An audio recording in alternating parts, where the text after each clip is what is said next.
গেলেন।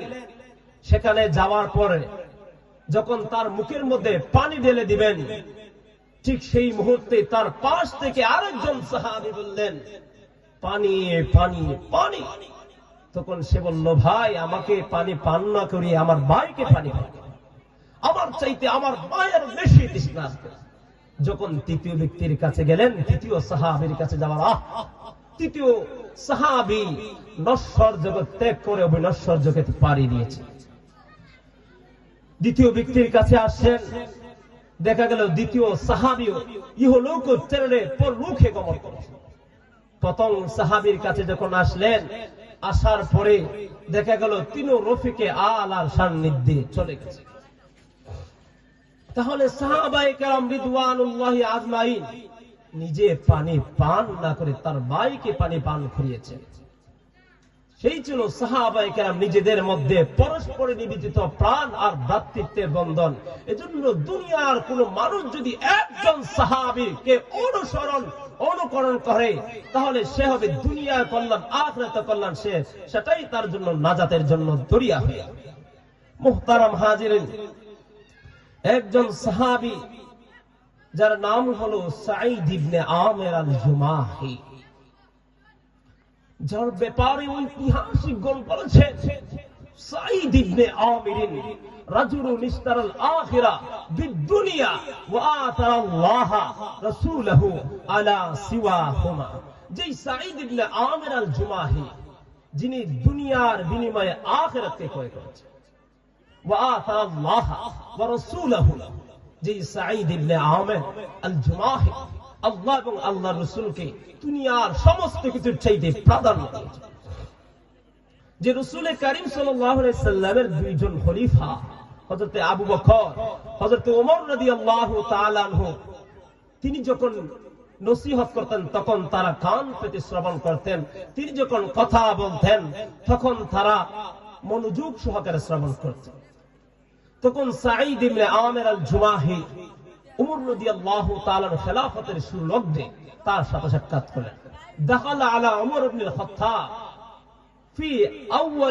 মিন আউয়ালি খিলাফাতিহি ওয়া ক্বাল, দাখালার পরে যখন আলা ছিলা আসে তখন সাক্ষাৎ করা, তখন সাঈদ ইবনে আমির আল-জুমাহি রাদিয়াল্লাহু তাআলা আনহু, সাঈদ ইবনে আমির আল-জুমাহি ওমর রাদিয়াল্লাহু তাআলা সাক্ষাৎ করে 5টা নসিহত করলেন। 1 নম্বর নসিহত, ইয়া উমারু উসিকান তাখশাল্লাহা ফিন্নাস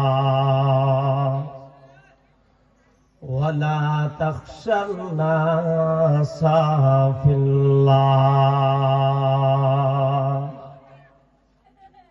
সাঈদ ইবনে আমির আল-জুমাহি রাদিয়াল্লাহু তাআলা আনহু বললেন, হে উমর, আমি তোমাকে 1 নম্বর নসিহত করছি, তুমি মানুষের মুআমালাতের ব্যাপারে আল্লাহকে ভয় করো। ওয়ালা তাখশান নাসা ফিল্লাহ, আর আল্লাহর হুকুম আহকামে মানুষকে ভয় করিও না। 2 নম্বর নসিহত হলো, রে উমর, ওয়াল্লা ইখালিফা কাউলুকা ফালাকা ফাইন্না খায়রাল কাউলি মা সাদাকাহুল ফিলু। হে উমর, তোমার কথা যেন কাজের বিপরীত না হয়, কেননা সবচেয়ে উত্তম কথা হলো যা কাজে বাস্তবায়ন করা হয়। এ দুনিয়ার ইমানদার আল্লাহর গোলাম, এ বুকুরা এলাকার মুসলমান, সুওয়ারু মিন হায়াতিস সাহাবা কুলিয়া দেখো, ওই সুওয়ারু মিন হায়াতিস সাহাবার মধ্যে পাওয়া যায় পয়গম্বরের সাহাবী সাঈদ ইবনে আমির আল-জুমাহি রাদিয়াল্লাহু তাআলা আনহু ওমর রাদিয়াল্লাহু তাআলা আনহুকে বললেন, এ ওমর, আমি তোমাকে 3 নাম্বার নসিহত করছি। ইয়া উমর, আকিম ওয়াজহাকা লিমান ওয়াল্লাহু আমারাহু মিন বাঈদিল মুসলিমিনা ওয়া করিবিহিম। উমর, তুমি নিজে নিজেকে নিবদ্ধ রাখো। ইয়া উমারু আকিম ওয়াজহাকা, তুমি নিজেকে নিবদ্ধ রাখো। লিমান ওয়াল্লাকাল্লাহু আমারাহু মিন বাঈদিল মুসলিমিনা ওয়া কারীবিন। এ উমর, তুমি নিজেকে নিবদ্ধ রাখো দূরবর্তী এবং নিকটবর্তী মুসলমানদের ব্যাপারে, যাদের জন্য আল্লাহ তোমাকে শাসক নিযুক্ত করেছে। উমর, পয়গম্বরের সাহাবী বললেন, উমর, আমি তোমাকে 4 নম্বর নসিহত করছি। وأحب لهم ما تحب لنفسك وأهل بيتك।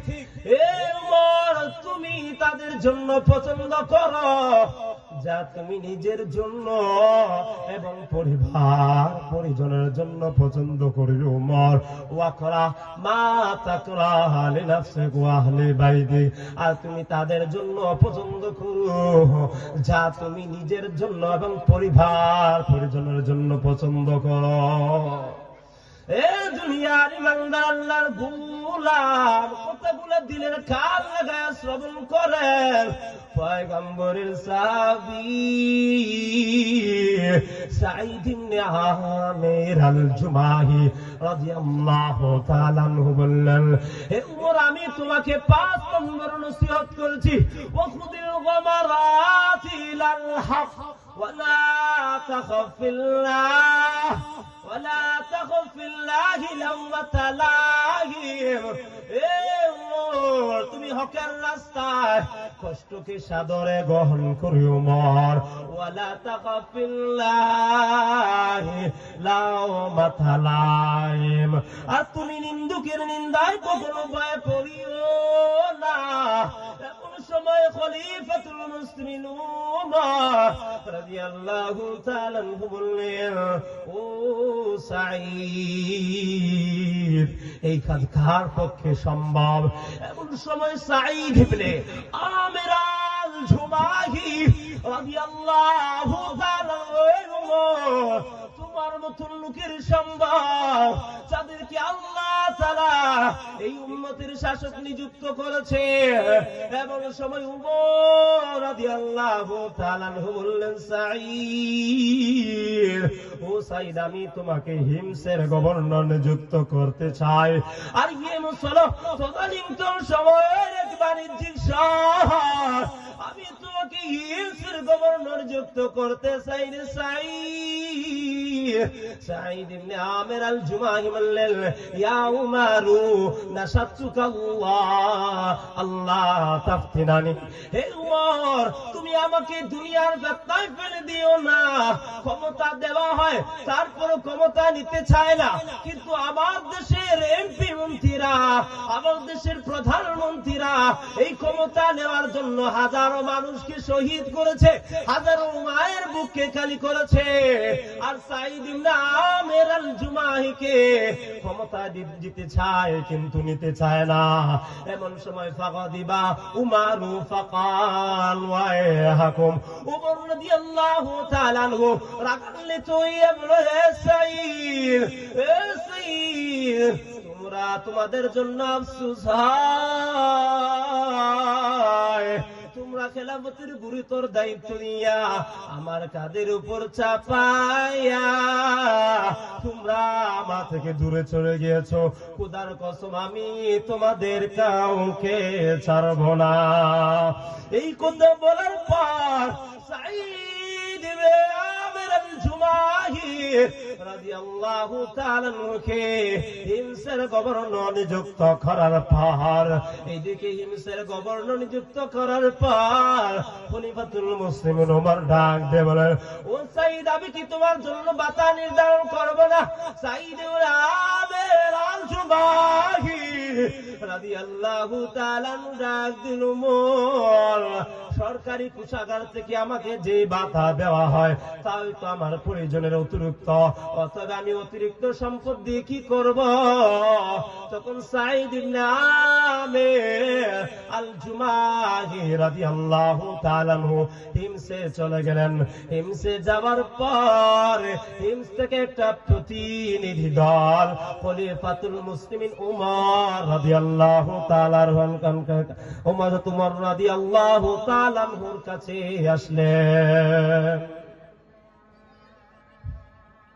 যতটুকু আলোচনা করেছে আল্লাহ তাআলা যেন আমাকে এবং আপনাদের সবাইকে আমল করার তৌফিক দান করে। নাসরুল মিনাল্লাহ ওয়া ফাতহুল করিম।